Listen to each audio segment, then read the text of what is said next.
नमस्कार, आर्य न्यूज देख रहे हैं आप। मैं हूं आपके साथ पल्लवी सिंह। रुक करेंगे छत्तीसगढ़ और मध्य प्रदेश की कुछ बड़ी खबरों की ओर। शुरुआत करेंगे छत्तीसगढ़ से, जहां मुख्यमंत्री भूपेश बघेल के घर शादी का उत्सव जारी है। मंगलवार को हुई सीएम बघेल के पुत्र चैतन्य बघेल और वर वधू ख्याति वर्मा की शादी का रिसेप्शन पूरा दिन चला और इस दौरान मुख्यमंत्री भूपेश बघेल ट्विटर पर लगातार सक्रिय भी नजर आए और तस्वीरें पोस्ट करते रहे। इस दौरान रिसेप्शन की रंगत शाम को शानदार आतिशबाजी के साथ समाप्त हुई। रिसेप्शन में राज्यपाल अनुसुईया उइके समेत कई खास और लोग भी शामिल हुए हैं। साथ ही आपको बताते चले कि सीएम बघेल के बेटे की शादी के उत्सव में इसकी जो एक कड़ी है वो मंगलवार को पाटन में बड़ी पार्टी भी आयोजित की गई थी। साथ ही बताते चलें कि शादी का रिसेप्शन था जो मुख्यमंत्री बघेल की विधानसभा पाटन के अलावा भिलाई दुर्ग के लोगों के लिए तौर पर आयोजित किया गया था और इसके साथ ही सुबह से लेकर शाम तक ये रिसेप्शन चलता रहा, जिसमें स्थानीय स्तर के खास और आम लोगों के अलावा विशेष रूप से भी राज्यपाल सुश्री अनुसुईया उइके भी शामिल हुई।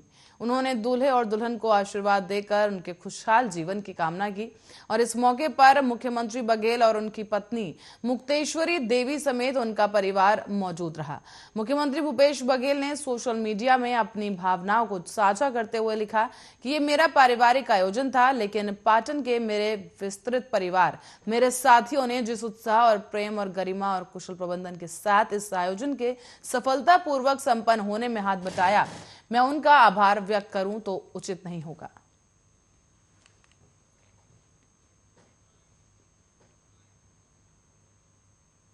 वहीं मुख्यमंत्री शिवराज सिंह चौहान मंगलवार को नर्मदा जयंती के अवसर पर पत्नी साधना सिंह के साथ बुधानी घाट पहुंचे, जहां उन्होंने मां नर्मदा की पूजा और अर्चना की है। इस अवसर पर सीएम ने प्रदेश के सुख और समृद्धि की कामना की।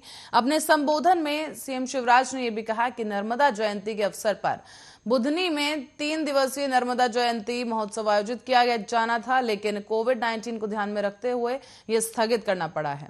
मुख्यमंत्री शिवराज सिंह चौहान ने मंगलवार को नर्मदा जयंती के अवसर पर पत्नी साधना सिंह के साथ बुधनी घाट पहुंचकर मां पूजा अर्चना की और मां नर्मदा की पूजा की है। साथ ही इस अवसर पर सीएम ने प्रदेश की सुख और समृद्धि की प्रार्थना की है और अपने संबोधन में सीएम ने कहा कि नर्मदा जयंती के अवसर पर बुधनी में 3 दिवसीय नर्मदा जयंती महोत्सव आयोजित किया जाना था, लेकिन कोरोना के चलते इसे स्थगित करना पड़ा। साथ ही उन्होंने महिलाओं को आर्थिक रूप से सशक्त बनाने के लिए स्व सहायता समूह के माध्यम से आर्थिक गतिविधियों के लिए बैंक लीकेज कराने की बात कही।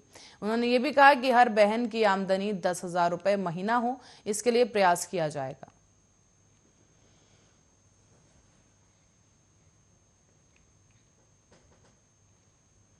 वहीं मध्य प्रदेश के रीवा में कथित तौर पर एक 17 वर्षीय नाबालिग आदिवासी लड़की के साथ 2 नाबालिग लड़कों समेत 3 लोगों ने सामूहिक दुष्कर्म किया है। आरोपियों ने उसके चेहरे को बुरी तरह से दांत से काट दिया। तो वहीं पुलिस ने मंगलवार को बताया है कि आरोपियों ने गांव से उसका अपहरण करने के बाद रविवार को जिला मुख्यालय से करीब 80 किलोमीटर दूर हनुमना थाना क्षेत्र के अंतर्गत घटना को अंजाम दिया है। इसके साथ ही पुलिस अधीक्षक शिव कुमार वर्मा ने बताया कि घटना की सूचना पुलिस को सोमवार को दी गई और उन्होंने कहा कि अपनी बहन के साथ मेले से ये किशोरी लौट रही थी। इस दौरान 3 आरोपियों ने इसका अपहरण कर लिया और उसे जंगल में ले गए, जहां तीनों ने उसके साथ दुष्कर्म किया। आरोपियों में 2 नाबालिग लड़के और एक अन्य आरोपी भी शामिल है। इस दौरान पुलिस के द्वारा बताया गया है कि इन आरोपियों के साथ कार्रवाई की जाएगी और आरोपियों ने पीड़िता के साथ मारपीट की और उसे दांतों से उसके चेहरे को बुरी तरह से काट दिया है। उन्होंने पीड़िता को घटना के बारे में किसी को बताने पर जान से मारने की धमकी भी दी थी। इस दौरान कहा जा रहा है कि पीड़ित रविवार देर रात को आरोपियों के चंगुल से छुड़कर अपने एक रिश्तेदार के घर पर पहुंची और उसने अपनी आप बीती सुनाई। इसके बाद सोमवार को सुबह वो अपने परिजनों के साथ हनुमना पुलिस थाना पहुंची और इस पूरे मामले को दर्ज कराया।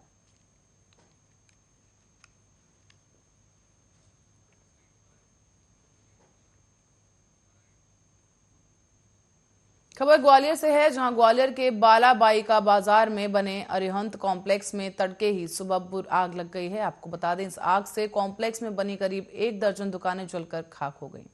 सूचना मिलने पर दमकल की गाड़ियां आग बुझाने पहुंची और आग इतनी ज्यादा विकराल बताई जा रही थी कि करीब 15 से 20 गाड़ियों ने कड़ी मशक्कत के बाद आग पर काबू पा लिया है।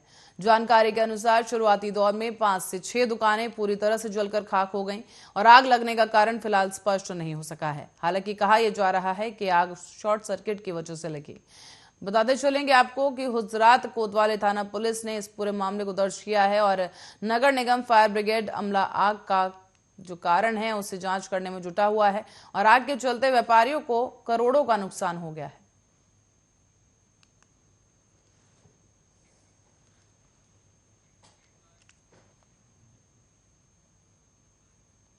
तो वहीं जांजगीर चांपा जिले के टेंपल सिटी शिवरी नारायण में जबरदस्त दर्दनाक सड़क हादसा हो गया है। मिली जानकारी के अनुसार ये पूरा हादसा शिवरी नारायण थाना क्षेत्र के ग्राम देवरी का बताया जा रहा है।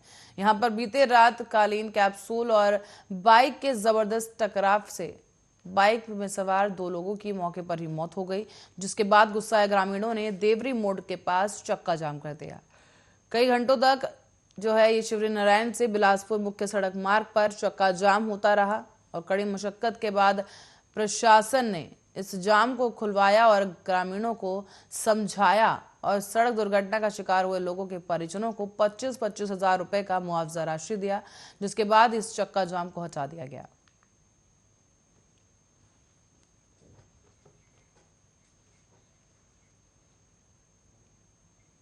बढ़ेंगे आगे की तरफ और रुक करेंगे अगली खबर की ओर। बिलासपुर में अपहरण का एक मामला सामने आया है, जहां अपहरण के बाद हत्या कर दी गई शख्स की और इसकी वजह से सनसनीखेज वारदात के सामने आने के बाद से ही इलाके में दहशत का माहौल है। बताते चलें कि आरोपियों ने 10वीं कक्षा के एक छात्र का अपहरण कर उसकी हत्या कर दी। परिजनों को कॉल करके 50 लाख रुपए की फिरौती भी मांगी गई थी। इसकी जानकारी परिजनों ने पुलिस को दी और पुलिस ने इस जांच के दौरान पड़ोस में रहने वाले एक युवक को संदेह के आधार पर हिरासत में लिया। उसने 2 अन्य साथियों के साथ अपहरण के बाद हत्या की वारदात को अंजाम देना स्वीकार किया है। पुलिस ने हत्या के आरोप में तीनों को गिरफ्तार कर पूछताछ की है और सनसनीखेज घटना तारबहार थाना क्षेत्र की बताई जा रही है।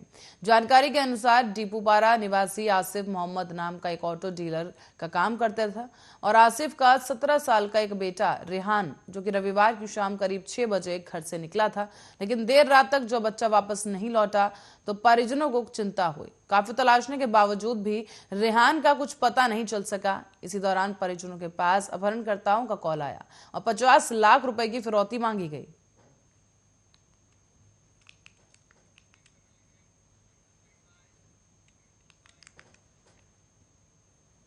तो वहीं कांग्रेस को छोड़कर बीजेपी में शामिल हुए मध्य प्रदेश के दिग्गज नेता ज्योतिरादित्य सिंधिया छत्तीसगढ़ दौरे पर रहे। इस दौरान सिंधिया ने राहुल गांधी के द्वारा दिए गए 2 हिंदुस्तान वाले बयान पर सिंधिया ने करारा जवाब दिया है। रायपुर एयरपोर्ट पर मीडिया से बातचीत के दौरान सिंधिया बोले कि ऐसा बयान कोई भारत का नागरिक नहीं दे सकता। दरअसल केंद्रीय बजट पेश होने के बाद बजट समझाने के लिए रायपुर में केंद्रीय मंत्री ज्योतिरादित्य सिंधिया ने एक प्रेस कॉन्फ्रेंस की।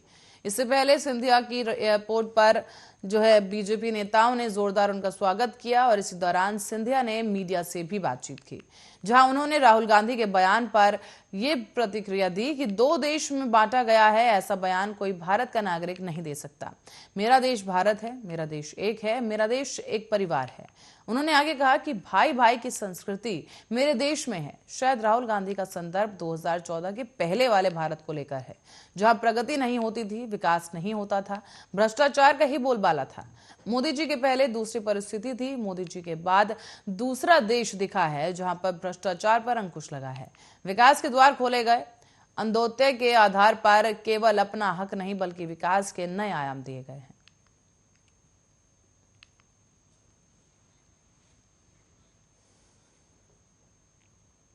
तो वहीं फरवरी में कोरोना की रफ्तार धीमी पड़ गई है। देश के साथ साथ मध्य प्रदेश में भी कोरोना संक्रमितों का आंकड़ा दिन ब दिन घट रहा है। हालांकि मौत की संख्या कम होने का नाम नहीं ले रही। आज 9 फरवरी के दिन भी 2022 को जो रिपोर्ट सामने आई है उसके अनुसार 24 घंटे में 3226 नए कोरोना पॉजिटिव और 5 की मौत हो गई है। रात की बात यह रही कि 6980 मरीज डिस्चार्ज भी हुए हैं। वर्तमान में संक्रमण दर की अगर बात करें तो करीब 4% के आसपास पहुंच गई है, जबकि रिकवरी रेट 94.0% बना हुआ है। इस दौरान आपको बता दें, मध्य प्रदेश बोर्ड की 17 फरवरी 2022 से 10वीं और 12वीं की परीक्षाएं भी शुरू होने जा रही हैं। इसमें करीब 20 लाख छात्र शामिल होंगे। राहत की बात यह है कि इसमें कोरोना संक्रमित छात्र भी शामिल हो सकेंगे। उनके लिए संबंधित परीक्षा केंद्र पर अलग से आइसोलेशन रूम बनाए जाएंगे। वहीं दिव्यांग छात्रों और नेत्रहीन विद्यार्थियों, हाथ संबंधी किसी बीमारी से ग्रसित छात्रों को कंप्यूटर, टाइपराइटर, परीक्षा शुल्क में छूट जैसी तमाम अलग सुविधाएं दी जाएंगी। 10वीं बोर्ड की परीक्षा 18 फरवरी से 10 मार्च तक चलेंगी और वहीं 12वीं के एग्जाम्स 17 फरवरी से शुरू होकर 12 मार्च तक जारी रहेंगे।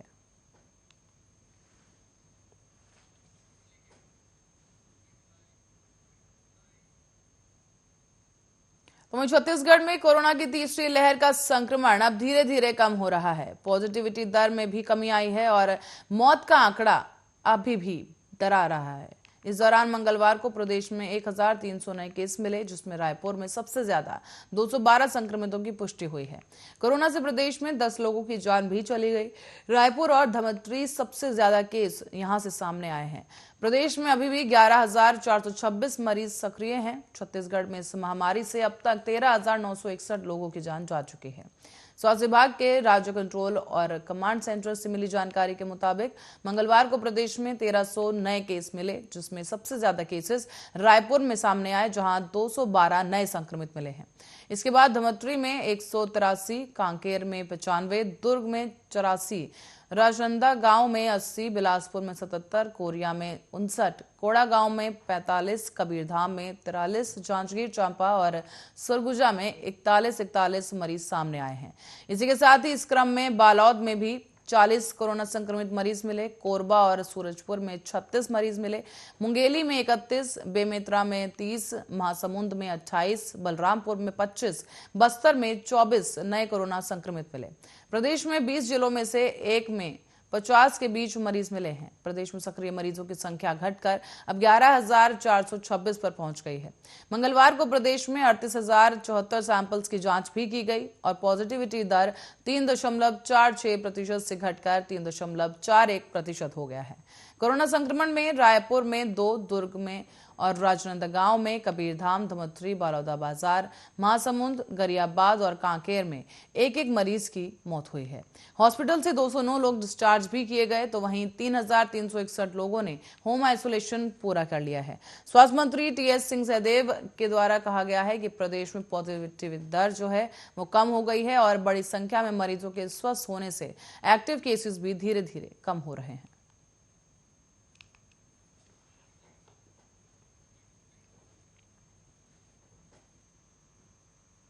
पंजाब में सियासी समीकरण पर सबकी नजरें टिकी हुई थी। कांग्रेस के आपसी बिगड़ते बनते रिश्ते और तालमेल ने कांग्रेस पार्टी की किरकिरी करने में भी कोई कसर नहीं छोड़ी। एक तरफ सिद्धू के तल्ख तेवर और पार्टी आलाकमान के लिए चुनौती बन गए, तो वहीं आगामी चुनाव को लेकर कांग्रेस की साख भी दांव पर है। इन सबके बीच ही कांग्रेस ने आगामी विधानसभा के मद्देनजर सीएम चरणजीत सिंह चन्नी को ही सीएम पद का उम्मीदवार घोषित कर दिया। पर कहीं कांग्रेस आलाकमान का यह फैसला पार्टी में एक बार फिर से गुटबाजी बढ़ने का कारण न बन जाए। एक रिपोर्ट देखिए।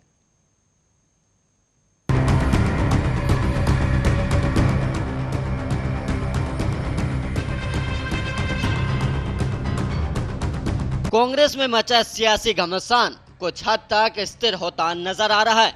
हालांकि ये कब तक रहेगा, इसका कोई ठिकाना नहीं है। राहुल गांधी ने चरणजीत सिंह चन्नी को गरीब घर का बेटा बताते हुए कांग्रेस की तरफ से मुख्यमंत्री पद का चेहरा घोषित कर दिया है। नवजोत सिंह सिद्धू और सुनील जाखड़ को किनारे करके चन्नी के दलित चेहरे को चुनना कांग्रेस का मास्टर स्ट्रोक माना जा रहा है और इस सियासी चाल का असल परिणाम तो 10 मार्च को आएगा। लेकिन रुझान कुछ ही दिनों में देखने को मिलने लगेंगे। पार्टी में एक बार फिर गुटबाजी बढ़ने का खतरा है। पर कांग्रेस को आखिर मुख्यमंत्री पद का चेहरा क्यों घोषित करना पड़ा? इससे उसे क्या फायदा हो सकता है? मुख्यमंत्री का चेहरा घोषित होने के बाद कौन से बड़े नुकसान हो सकते हैं? सबसे पहले आपको बता दें क्यों सीएम फेस घोषित करना पड़ा। दरअसल आम आदमी पार्टी पहले ही भगवत मान को मुख्यमंत्री का चेहरा घोषित कर चुकी है। अकाली दल ने भी सुखबीर बादल का सीएम चेहरा घोषित कर दिया है। कांग्रेस के लिए एक तरफ से अकाली दल में भी सुखबीर बादल सीएम का चेहरा है। इस वजह से कांग्रेस पर दबाव था कि वो भी मुख्यमंत्री के चेहरे के साथ चुनाव में उतरे। कांग्रेस के लिए एक तरह से मजबूरी थी कि एक बड़े चेहरे पर दांव खेला जाए। 2017 के विधानसभा चुनाव में भी वोटिंग से पहले ही अमरिंदर सिंह को मुख्यमंत्री पद का चेहरा घोषित किया गया था, तो वहीं इस बार भी कांग्रेस को पंजाब के लिए सीएम के चेहरे से पर्दा हटाना था। पर अब सवाल ये आया कि अमरिंदर सिंह के बाद पार्टी के पास सिद्धू और चन्नी दोनों ही दावेदार के रूप में थे। कांग्रेस को दोनों ही स्थितियों में फायदे से ज्यादा नुकसान हो सकता था, क्योंकि सिद्धू और चन्नी दोनों की कमियां और खूबियां हैं। और इस फैसले के बाद सिद्धू का अगला कदम क्या होगा, ये देखने वाली बात है। शुक्रवार को उन्होंने जिस तरह का बयान दिया था, उससे आने वाले दिनों में सिद्धू के तेवर का अंदाजा लगाया जा सकता है। जिन प्रियंका और राहुल से सिद्धू अपनी दोस्ती का दम भरते हैं, उनके लिए ही उन्होंने कहा था कि कांग्रेस आलाकमान किसी ईमानदार को सीएम का चेहरा बनाए। मतलब वो खुद को ईमानदार प्रत्याशी के रूप में देख रहे थे। सिद्धू साहब, मेरी तेरे नाल कोई वो नहीं है सांझ, मेरी सांझ तेरी पंजाब मॉडल दी है, तेरे रोड मैप दी है। मैं पहला पॉलिटिशियन देखा जिहदी चमड़ी मोटी है गैंडे वर्गी, जिहड़ा भज्जिया नहीं, जिहड़ा लड़दा रहा। और मैं ये दावा करदा ठोक के कि जिहड़ा पंजाब मॉडल है, इनकम दी जिहड़ी गल है, हरेक चीज़ दी, जिथे होड़ लगदी है I want to be CM, जिथे टैलीविजन चैनल भी कहते हैं कौन बनेगा सीएम, मैं दावा करदा कि मैं पिछले 5 सालों तो एक एजेंडे के उत्ते पहरा दिता, किसी सत्ता ते पहरा नहीं दिता। ਜਿਹੜੇ लोग अज 5 साल बाद सप्पां वांग बिलों चों निकल के आए हैं, ਜਿਹੜੇ उदों ड्रग माफिया नूं माफिया मंगते हुंदे सी, समझे नहीं, और अज कहंदे ड्रग मुद्दा ही नहीं। नवजोत सिंह सिद्धू ने एक नीतिबद्ध योजनाबद्ध प्लान दिता कि आ पंजाब दी उसारी है, और अगर इस राह दे उत्ते चलदे हैं तो पंजाब उच्चा हुंदा है। दूसरी ओर वो चरणजीत सिंह चन्नी के परिवार पर चल रहे छापे के बहाने उनका दावा कमजोर करने की कोशिश कर रहे थे। अब बात करें चन्नी की, तो चन्नी की अपनी मजबूतियां हैं। कांग्रेस हर मंच पर ये डंका बजा रही है कि उसने पहली बार पंजाब में एक दलित को मुख्यमंत्री बनाया है, और पंजाब में 32% दलित वोट है। और ऐसे में 3 महीने बाद ही चन्नी को मुख्यमंत्री पद से हटाकर कांग्रेस दलितों की नाराजगी मोल नहीं ले सकती थी, और ये पार्टी के लिए बेहद खराब हालत पैदा कर सकता था। तो वहीं कांग्रेस आलाकमान ने इस बार भी सीएम पद के लिए चन्नी को ही आगे किया है। इसका एक कारण ये भी माना जा रहा है कि कांग्रेस का दूसरा ऑप्शन जो कि नवजोत सिंह सिद्धू थे, वो एक बेलगाम घोड़े की तरह है। अगर वो मुख्यमंत्री बन जाते तो वो शायद हाईकमान की भी नहीं सुनते, और हाईकमान ऐसे नेता को ही मुख्यमंत्री बनाता है जो उसकी सुने। तो वहीं सिद्धू इस बार चौतरफा घिरे हुए भी थे। एक तरफ बीजेपी को सिद्धू से हिसाब चुकता करना थे, दूसरी तरफ कैप्टन अमरिंदर सिंह सिद्धू पर नजरें गड़ाए बैठे, और सुखबीर बादल और विक्रमजीत सिंह मजीठिया ने उनकी तलक मिजाज जाहिर है। ऐसे में उन्हें अपनी सीट पर जीत दर्ज करना ही बहुत बड़ी चुनौती हो सकती है, और इस वजह से भी चन्नी का दावा ज्यादा मजबूत बन गया। हमें गरीब घर का चीफ मिनिस्टर चाहिए। हमें वो व्यक्ति चाहिए जो गरीबी को समझे, जो भूख को समझे, जो गरीब व्यक्तियों के दिल में घबराहट होती है वो उसे समझे, क्योंकि पंजाब को उस व्यक्ति की जरूरत है।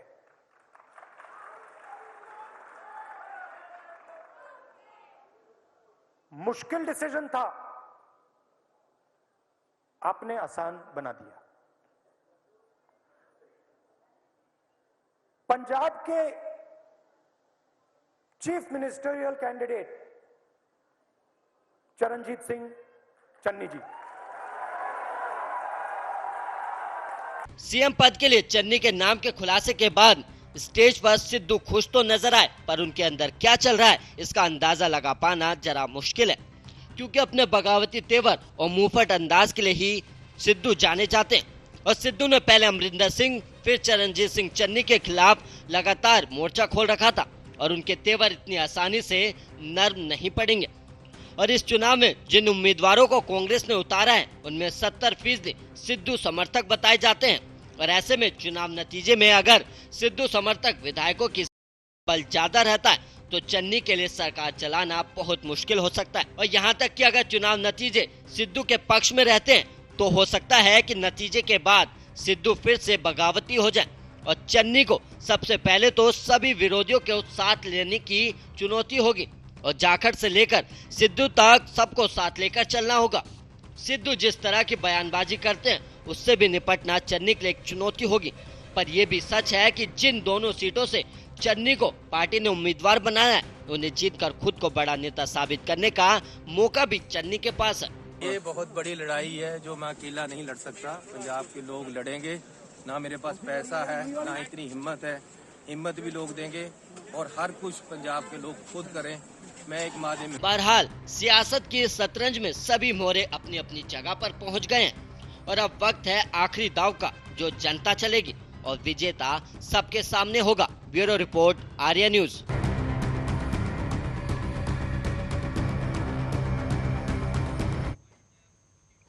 इसी रिपोर्ट के साथ ही फिलहाल के लिए बुलेटिन में इतना ही। आप देखते रहे आर्या न्यूज।